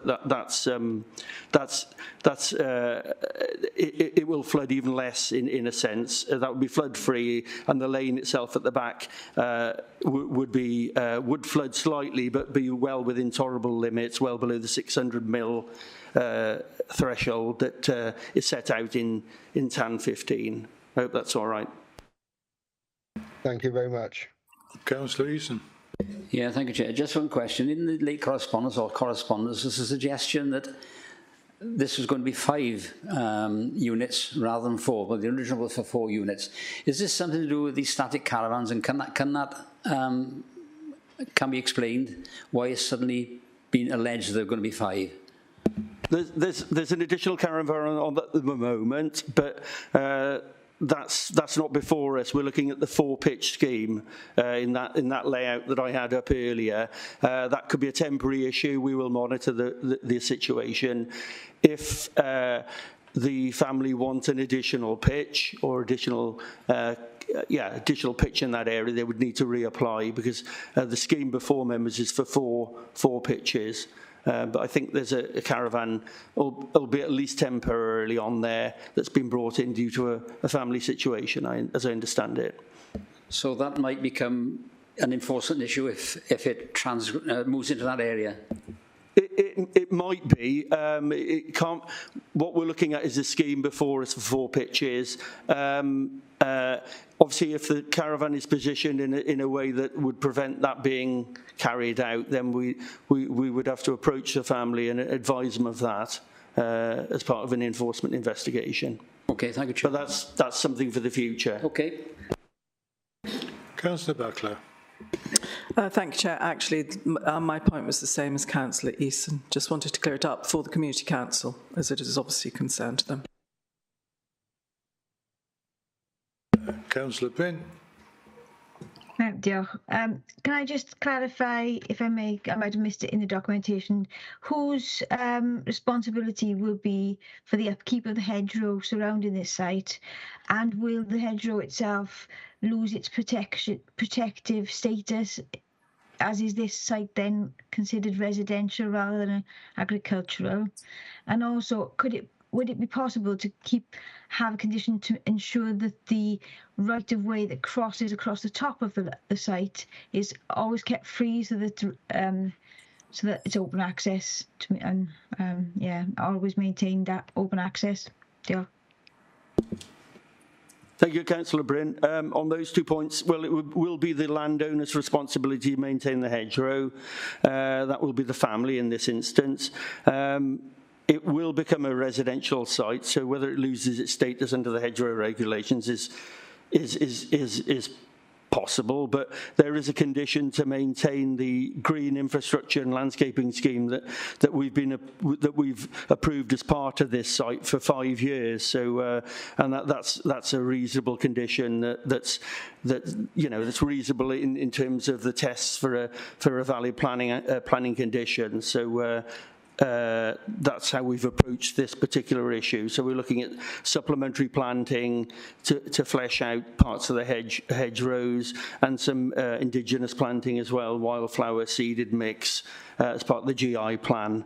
The right-of-way is, well, it's a matter for the public rights-of-way team, but the development as it stands would not interfere with the use of the right-of-way, which would be kept clear for walkers and users of that thoroughfare. So there's no reason why that wouldn't be kept open as part if this scheme was to be implemented. But if it was blocked, that would be a matter for the public rights-of-way team to investigate and follow up.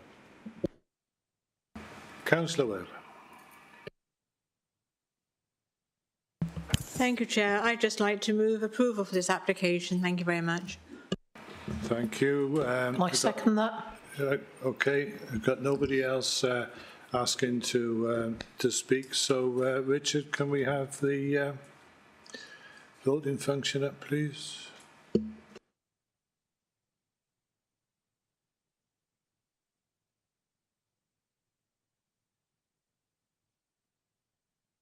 Can everybody vote now, please?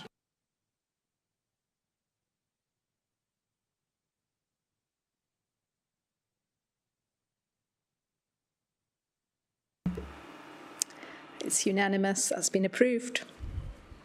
Okay, thank you, everybody. We now move to application DM 2025-00717, which is the fascia signs in Frogmore Street. And I've got Councillor Wright down to speak. I don't know if she's on the call. No, I don't think so. In that case, then... Chair, in conversation with Councillor Wright at the weekend, she said she's going to submit something in writing. I haven't had it. Okay. No. Okay. We've got Chris Holland here, and you going to speak from the lectern? Oh, you're going to do it from there. Okay.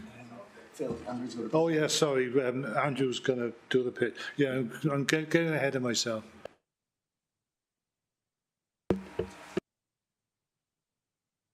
No, yeah, thank you, Chair. Phil, if you could pop the presentation up on the screen for us, please. Is that? Oh, there is there. Yeah.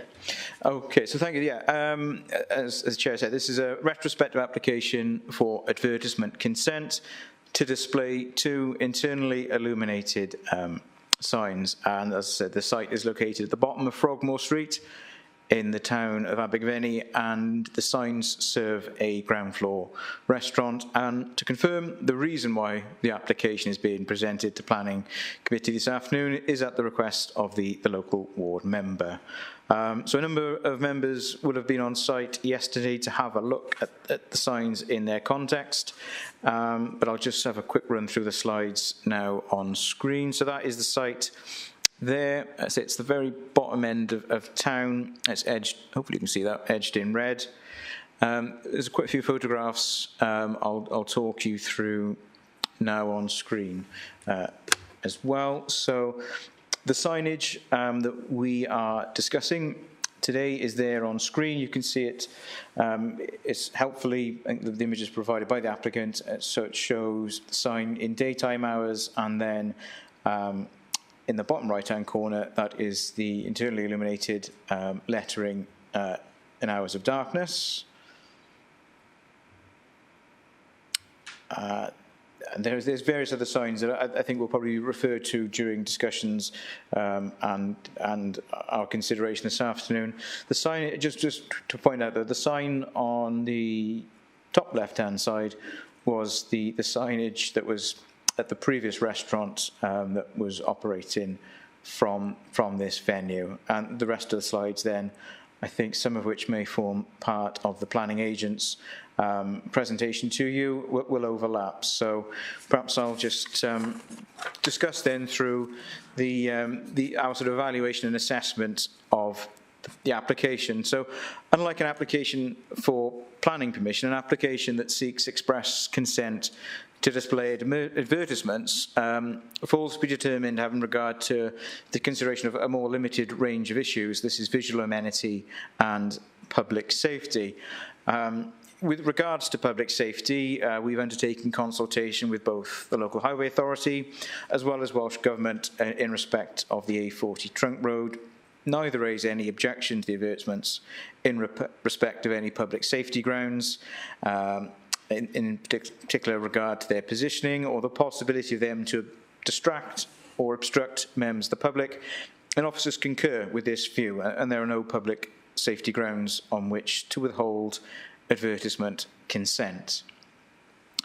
With regards to the broader issue then of amenity, as the building, the host building, is not listed. It is, however, within the Abergavenny Conservation Area. And Frogmore Street is located within Character Area 2 of the 2016 Abergavenny Conservation Area Appraisal, which is known as the Historic Core. And the appraisal states that Market Street, High Street, Frogmore Street and Neville Street make up the winding commercial frontage of the historic core, and there is good survival of 19th century and early 20th century shop fronts, particularly to Frogmore Street. And as I stated earlier, whilst the building is not listed, it is recognised within the Conservation Area Appraisal as making a particular or special contribution. And we'll have observed on site yesterday, just outside the site is the Grade 2 listed War Memorial, and it's also in close proximity to the Grade 2 listed Abergavenny Baptist Church. And I would just note that Mick mentioned that there's been made to, in comparisons to 2 lights set on the ground forward of the war memorial. I think you can see those in the presentation that have been set into the public highway in front of the memorial. However, I mean, these are considered from an office perspective not to be comparable to the matter before us in planning terms, which is the consideration of advertisements displayed on commercial premises. And as I said, it is noted that the previous restaurant that had traded at the premises had signage of a similar nature to that which now forms part of the current application with regards to finish and means of illumination. However, it must be stated that the previous signage did not have the benefit of advertisement consent. Consent was granted at the site for adverts in 2015. However, the sign at the time was externally illuminated, and therefore officers can afford little weight to the previous unauthorised fascia signs. The Officers' Committee report at paragraph 6.116 provides a detailed commentary of other applications for advertisement consents in the town, and so I shan't repeat these, but would state that officers believe that the proposal has been fairly and consistently dealt with as of other applications that require advertisement consent. As the business, as a restaurant, is reasonably expected to trade during the evenings, the principle of illumination is not contested. However, as per advice from our colleagues in our heritage team, this should be from a suitable external source. Therefore, the 2 signs are considered to be unsympathetic contemporary additions that appear incongruous when viewed against the traditional appearance of nearby listed buildings and the wider street scene. And as shown in the photograph earlier, these impacts would be exacerbated during nighttime hours when the use of internal illumination would cause the sign to stand out further within the context of the street scene. So in conclusion, whilst officers fully recognise the need to support local businesses, and particularly in the context of our evolving nature of our high streets, this weight must be balanced with a responsibility to either preserve or enhance our conservation areas. The advice from the Council's heritage team, which reflects their long-held position, is that both the finish of the advertisements and their method of illumination mean that it would fail to either preserve or enhance the character and appearance of the Abergavenny Conservation Area. And as stated, examples of other signage have been provided, some of which are externally illuminated, which would be considered appropriate, and others, whilst not illuminated but finished with UPVC, would not have required advertisement consent, qualifying as deemed consent, and therefore an application not before us to consider. So having taken all that into the balance, and say balance in the needs of a local business that's looking to thrive, it is still felt that this does not override the concerns with regards to our responsibilities to the conservation area, and so is presented to you this afternoon, members, with a recommendation for refusal. Thank you, Andrew. So we've now got Chris Holland from the Abergavenny Town Council. Chris, you want to go from up there? Thank you, Chair, and Planning Committee. Abergavenny have recommended this application be approved. No member raised any objections, and the vote was always unanimous. As Chair of the Environment, I have made several visits in the evening time, and I still fail to see why 43 Frogmore Street and its external illuminated signs should raise any concerns. I understand it's only the heritage officer who has recommended refusal to this retrospective application. Abergavenny Town Council take pride in the town appearance and to the shop and the shop owners. We have noted the comments of the heritage officer and his remedial approach, and we have to respectfully disagree with the proposals of changing the fascia materials, changing the lighting for downlighters and finishing the fascia with a matte black. I noticed that there is a negligent amount of light pollution illuminated from the existing, and the present finishes are not deemed to be out of accord according to Abergavenny Town Council. So we recommend approval. Thank you. Thank you, Chris. The applicant's agent, Owen Davis, is here. Owen, do you want to come in now, please? Yeah, You've got 4 minutes. Thank you, Chair. I believe there's some photos I'm going to refer to were circulated earlier today, so some of those have already been shown, but in terms of sequence. So thank you for the opportunity to speak. I'm here today on behalf of Il Gusto, a family-owned independent restaurant. Since opening in October last year, just under a year ago, Il Gusto has worked hard to establish itself as a sustainable town centre business. I'm referring to the photos of Prezo and Amos that the current sign replaced. It's only, the previous occupiers only lasted about 2 years, and before that the premises was significantly vacant for a number of years following the closure of Prezo. This is quite a hard unit to sustain because of its size. This business is trying to buck the trend, it's investing in our high streets, creating jobs and contributing to the town's day and evening economy. When Il Gusto opened, they simply reused the existing illuminated sign, which has already been shown. That's the kind of the second set of photos there. Just next one's on, please, if that's okay. They replaced the Amos sign with its own subtle, modest and more in keeping colour tones. As you can see, black and white is the adopted colour on that side of the street. There was, these signs are switched off at 10 o'clock, which replicates what happens across the road at Tesco's.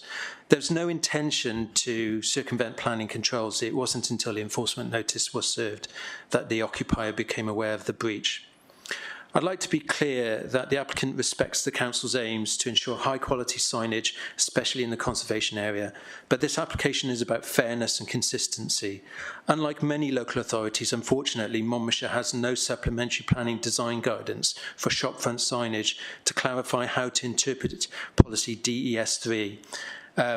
That absence has led to what we believe is inconsistent decisions over many years, and this has disproportionately affected small independent businesses, while often granting approval for national chains for using the same materials and same levels of illumination.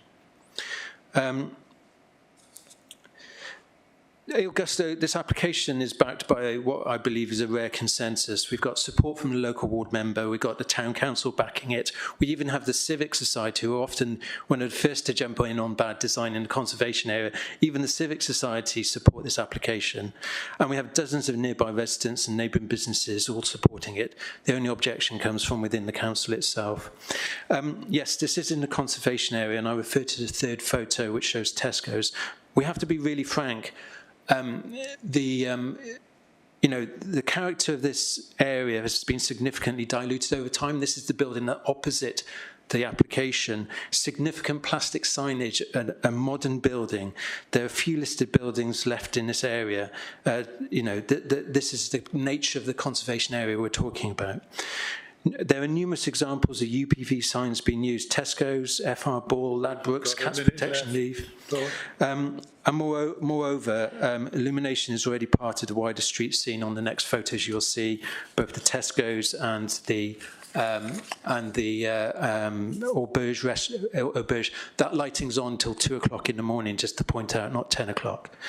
So this is not about undermining planning policy, it's about playing it fairly. And the last few photos show that there have been many examples of other national chains that have been granted planning permission for internally lit plastic or other modern material lighting and fascias in the town centre.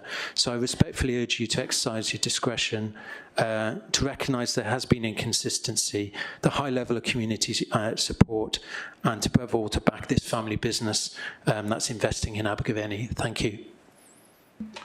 Thank you, Owen. And Andrew, do you want to come back on that? There's different types of light in there that falls into different categories. Are you going to expand on that? Yeah, thank you, Chair, and thank you both to both speakers as well.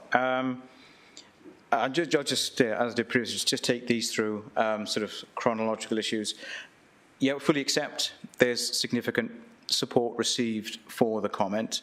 I would slightly caveat that I don't believe in this case it's only heritage in the sort of small sense that there their importance and consideration to this nature of this application is quite significant given the issues before us.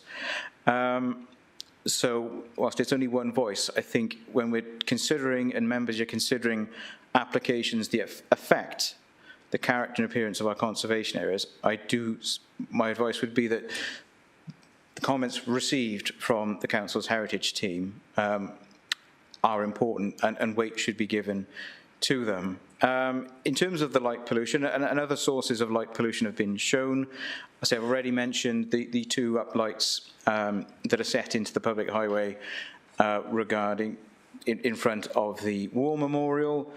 Again, I think that is materially different to advertisements displayed on business premises, except buildings such as Tesco with its sort of large, the nature of its shop front with large windows on the streets, fronting on directly onto the street, will produce degrees of light pollution through the windows and lighting inside the building. And there's other forms of lighting attached to buildings, such as the auberge.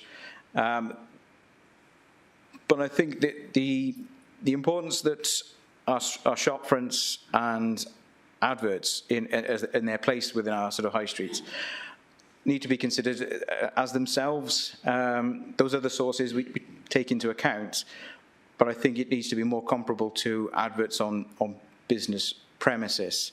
I think that's also balanced with regard to, we do say there are some older examples of signs that are shown there.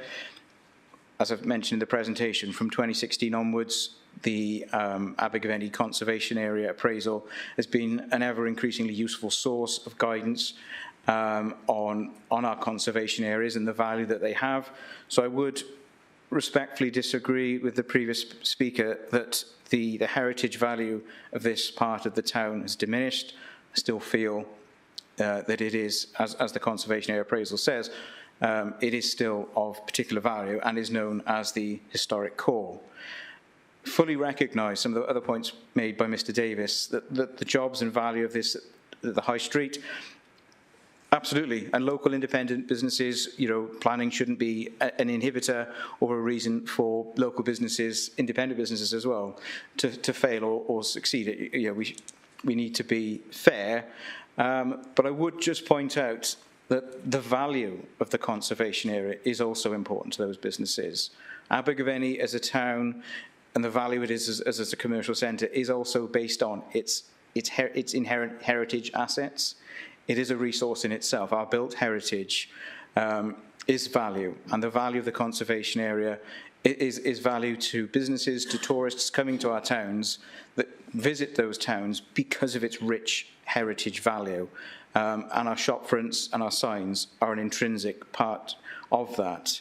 I just want to clarify, no enforcement notice has been served on these signs. That was pointed. There's been an enforcement case and correspondence, but just to clarify, no notice has been served. There's other examples provided and inconsistencies that have been alleged, except the wording of the current. There's 3, but I think there are plenty of recent planning advertisement consent refusals that we've provided, and decisions certainly since the Conservation Area Appraisal, I think particularly with the clear national policy emphasis now on placemaking.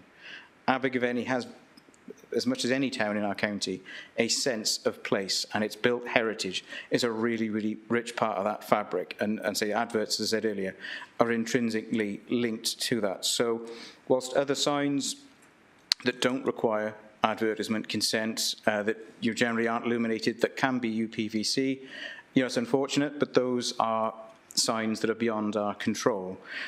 In this case, they say there's 2, and the issues overlap, that the finish and the means of illumination. We feel that the advice from the Heritage Officer is correct, and that we wouldn't want to see UPVC internally illuminated signs prevalent within the conservation area. We feel that would fail to preserve or enhance. So there is a lot to balance there, and that's for you as members to make your assessment and the weight you give to supporting local businesses. But as officers, our advice to you is we feel the weight of preserving and enhancing the conservation area would outweigh that, and that there are alternatives available to the applicant and the proprietor, should they wish to choose, that would, in our view, safeguard the conservation area. Okay, thank you, Andrew. We'll move to members now. Councillor Easton. Thank you, Chair. I find it difficult to support refusal on this application. I remember in my younger days, that area of the town was dark and dismal. It's not dark and dismal anymore. If you read the report, the only group, as the Abergavenny Council referred to, is that the Heritage officer didn't feel it was adequate.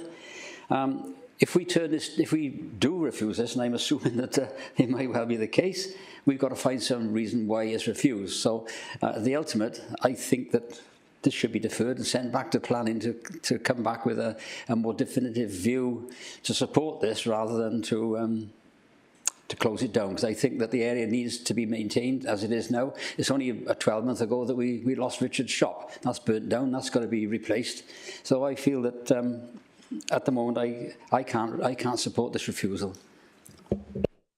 Okay, thank you, Councillor Easton. Councillor Rook. Thanks very much. The problem we have here is internally illuminated. If the applicant disconnected the lighting and kept the UPVC, would that be deemed consent or not? Andrew?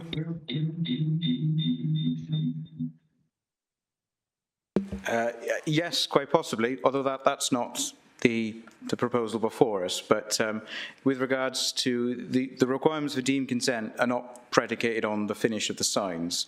As fascia signs need to be on a building that has a shop frontage. Well, clearly this building does. And there's also size requirements in terms of individual letters and characters. And whilst I haven't got the guidance in front of me, the lettering in the signage here is fairly modest. So possibly, yes, that if it was disconnected and it became a non-illuminated sign, it could qualify as deemed consent. That isn't before us. And if, as I said, the business trades, as I said, trades at evening, if they wanted to then come back in with sort of a form of illumination, then that's another scenario. But that's quite hypothetical. So. And I fully recognise, and the comments were made by Mr. Davis, that this was done through no fault of the owner of the business. When that's absolutely not our position. They found themselves in this position, I'm sure, through by no wrongdoings of themselves. So we understand that, but the sign is there, and the matter before us today is to consider an internally illuminated UPVC fascia. That's what's before us. If that was refused, we absolutely would look to work with the proprietor there about what would be appropriate, be it something deemed consent, or if it was something that is externally illuminated, what would be an appropriate alternative. Of course, we'd provide that advice, as we do for all independent and other businesses in town. Thank you, Andrew. Councillor Buckler. Thank you, Chair. I'd first like to say that, the business itself, Il Gusto, is a welcome addition to Abergavenny. And, a good Italian restaurant is thriving, and long may it continue to. It is a very handsome building, and Frogmore Street is intrinsic to the character of Abergavenny and its heritage. Personally, I think that the illuminated UPVC sign is inappropriate to the character of the building and is more akin to a sort of fast food restaurant in a much more urban setting than a market town of Monmouthshire. There are very good alternatives that can be used, and I think, the business would actually benefit from enhancing the handsomeness of the building by considering other options. It can be illuminated from outside, But I think the material, I think the point that the Heritage Officer makes of the finish and the illumination is very valid. And the fact that, the point has been made by the planning consultant that there's a degradation of the core of Abergavenny, well, that's no reason not to do the right thing. But I am with the planning officers on this. Okay, thank you for that. Councillor Pearl. Thank you, Chairman. Although I'm on the Town Council, I never sit in on any planning decisions because of being on this planning committee, so I don't speak with the Town Council anything to do with planning. I'm just speaking for myself today. I'm afraid I agree with Councillor Beckler. It's the signs as they are, without being illuminated, are big enough. And I do think at that end of town, particularly when you think you've got the church there, you've got the monument to our fallen, it's a very special place that, I do feel that to light them up is going a bit too far, and I'm against it. Nothing about the actual signs, leave them as they are, but don't illuminate them. I know there's others that are lit up, but they're not lit up in the same way. And I do feel that their business is doing very well, and I hope it will carry on to do very well. And I don't think they need that extra amount of publicity because they're doing well without it, as they are. And I think that it does spoil that. I mean, that end of town, as I said, is very special. You've got the church, you've got the monument to the fallen. It's a special place, and it's a place we want to revere. So I'm with the officers on this. Thank you. Okay, Councillor Webb. Thank you very much. Is there any way that the Heritage Officer could work with Tesco's and make this it's a beautiful end of town, but I would suggest that there may be a possibility that the Heritage Officer might work with Tesco's. But can I second Councillor Easton's proposal that this is brought back next time for approval? I can't see myself agreeing with the officers in this case, which I very, very rarely always go with the officers' recommendations. Thank you. Councillor Bond. Thank you, Chair, and thank you very much for the presentation and everything. I totally agree that it should be taken away and thought about and perhaps some compromise met. I mean, there's a suggestion by the Heritage Manager to look at matte wrapping or laminate or some way of including the brightness of the sign. So I think there's some more work to be done to make this acceptable to everybody concerned. Personally, I don't mind it, but I can understand what the Heritage Manager is saying. Okay, thank you, Councillor Bond. Councillor McConnell. Thank you, Chair. I am always in admiration and appreciation of the work that the Heritage team do, which makes it odd for me to go against them in this particular instance. See, much is being made of I live in Abergavenny, I love it, and I love that high street. Much has been made of the beauty of that part of town. That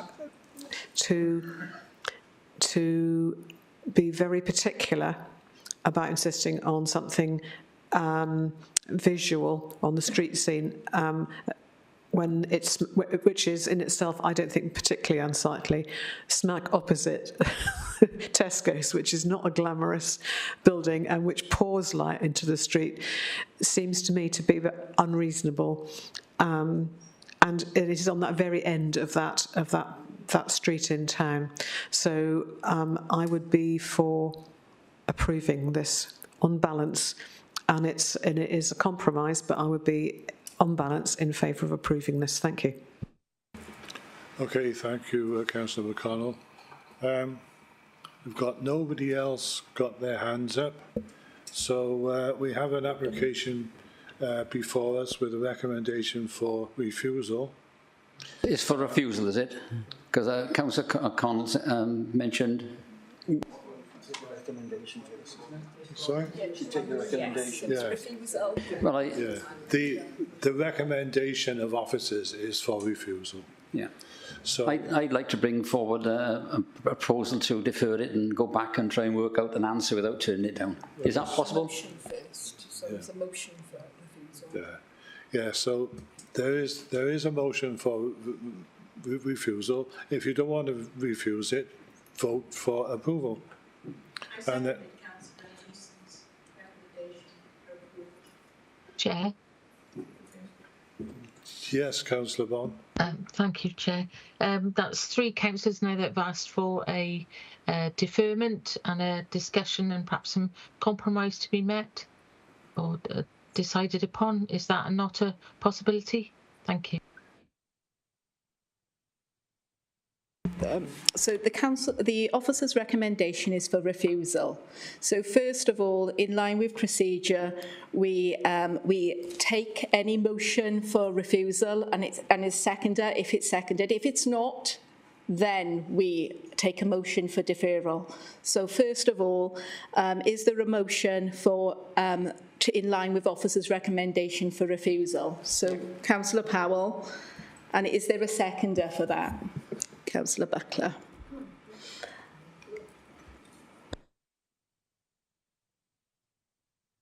Andrew? Yeah, can I just clarify, and it's helpful that we do have the planning agent in the room today with us. I understand from the case officer the suggestion of amendment to the scheme that was put forward by our heritage officer has been submitted with it to email correspondence with the agent and the applicant. We haven't had a response to that. So, I mean, the agent may wish to comment on that, but that offer has been put forward. And as with the second point to that is, members, that this is a retrospective application. It is what's before us. But I thought it was important to make reference to the fact that the case officer has put the suggestion that we're talking about there's discussion and a sort of a narrative around going back and looking at alternatives. The suggested vinyl fitting and more matte finish and remove of the illumination has been put forward to the applicant already, as I understand. I don't know if the agent wanted to comment, but I thought if we're deferring for discussion and negotiations that may already have taken place. Chair, am I allowed to respond? Yeah, so okay, thank you. Come back in for clarification. Yeah, just for clarification. Yeah, I'm aware we had a telephone conversation about alternative ways of treating the existing sign. For example, the shiny plastic appearance could be treated with some overlay or some sort of treatment to matte it down. We talked about that in principle, and we haven't ruled that out. My understanding was that the process had advanced to the stage that the application was going to be refused, and that's what we had to deal with. So we're not ruling that out. I think the issue with regards to the internal lighting, I think I won't be able to offer a view on that without talking to the applicant. But we can certainly, we totally understand the officer's concerns, and we're willing to take cost-effective measures to try and mitigate any of their concerns. Okay, thank you for that. So we go ahead with the vote. Yeah, go ahead with the vote. Yeah. So if you approve officer's recommendation, then you vote for approval. If you're against the officer's recommendation, which is refusal, then you vote against. Okay, so Richard, can we have the voting function up then, please? Sorry, Chair, can you clarify that again? Sorry. Right, so as it says on there, you either support the officers, so you vote for refusal, or you don't, so you vote against refusal, or you abstain. Yes, Councillor Buckler. Sorry, can I just ask a question, really? As obviously the planning consultant is hearing everyone's comments here, which, and I wonder, that we, as things stand, we vote on the refusal, but I would hope that the planning consultant will take the comments made back to the clients. And in which case, this is a sort of straightforward vote for refusal or not. A straightforward vote. If you want to support the officers, you vote for refusal.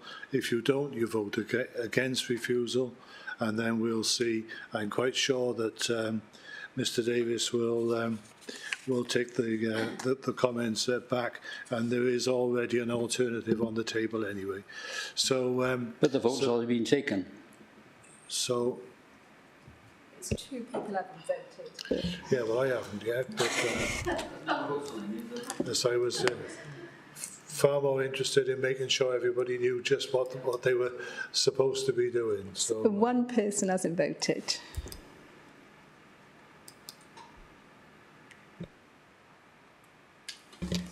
So it's against refusal. So do we have a motion to defer to the next meeting?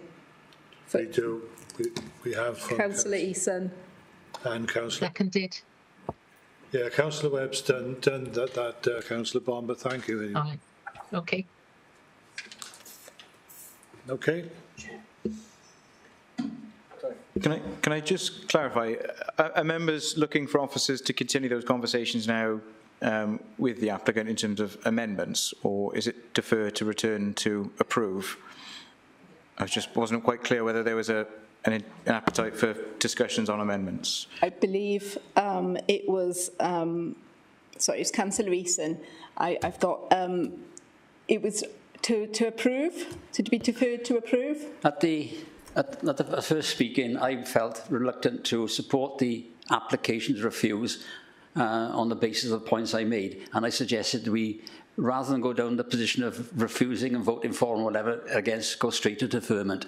That was really what I was trying to say, but we've got to that stage now where we're at a deferment, and I'm sure that with the heritage officer having the result, we'll talk to the applicants and come up with an answer which will appeal to us as a committee. Does that make sense? Yeah. Okay, we'll move on then to... Not clear. Still not clear. I think those discussions can take place. Well, essentially, Phil, 99% of the people were for this, but 1% was against it. So, is the deferral to approve the scheme or to negotiate? I think it would be to approve. Negotiate. That, with, you know, with those discussions having taken place and conditions, with conditions, whatever that those are going to be with the applicant. Because that frames how the scheme is negotiated. If members are minded to approve it, there's not much point having negotiation, is there? Councillor I think it's quite clear cut. We voted against refusal of the application, which in turn is an approval. Yeah. So it's an approval, and we defer next time to come back to approve.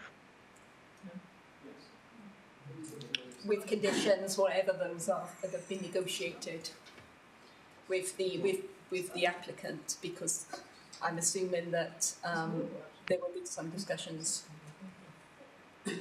following this. Perspective, it is what it is. Understanding application too. Yeah, because the vote next time might be different. Yeah. You don't want to go out.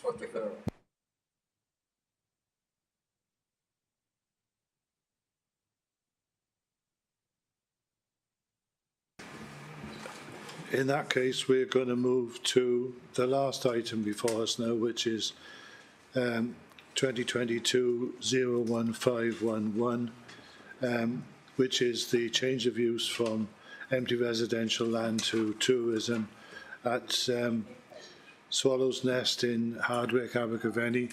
So that's you, Phil, isn't it? So. Do you want to come in on that? Yeah. Yes, thank you, Chair. Yeah. So if you members will recall that this was a glamping scheme that came before them last month. So it's considered at the July committee where members did not agree with the officer recommendation to approve the application subject to conditions, resolving instead to refuse the proposal. So in accordance with adopted protocol, the application is therefore represented with reasons for refusal based on the discussion at that last meeting. So the first reason for refusal would be framed as the scale and layout of the proposed glamping units, particularly the bell tents, the introduction of a new car parking area, and the associated activity by users of the site would give rise to unacceptable noise disturbance to nearby residents who currently live in and benefit from a relatively tranquil location. The proposal would therefore be contrary to policies DES 1D and EP1 of the adopted local development plan.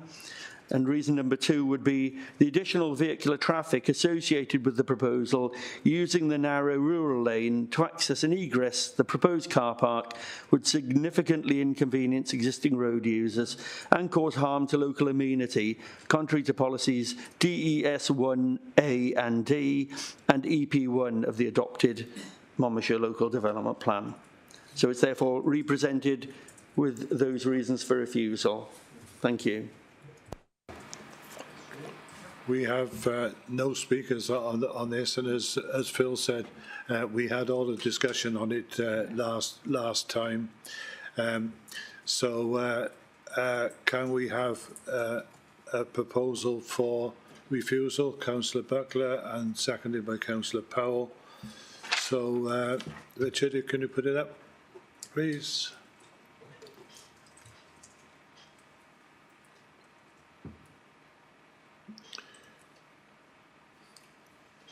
Can we all vote now then, please?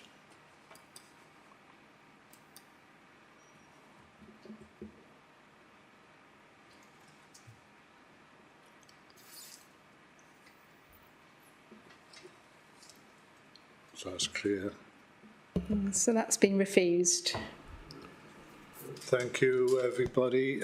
We now have some appeals, the decisions to note, and Andrew's going to take us through those. Yep, thank you, Chair. So, just get the details up. So, it's a couple of appeals. The one that was for a planning and listed building consent appeal.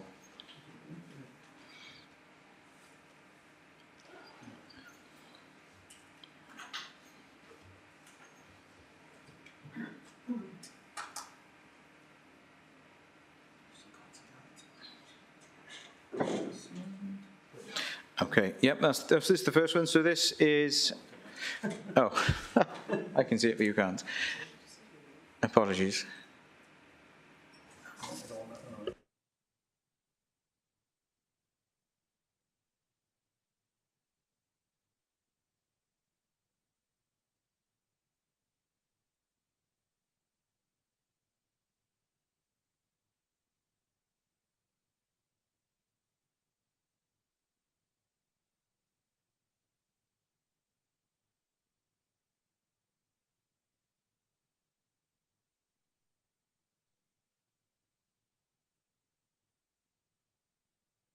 Right, there we go. Yeah.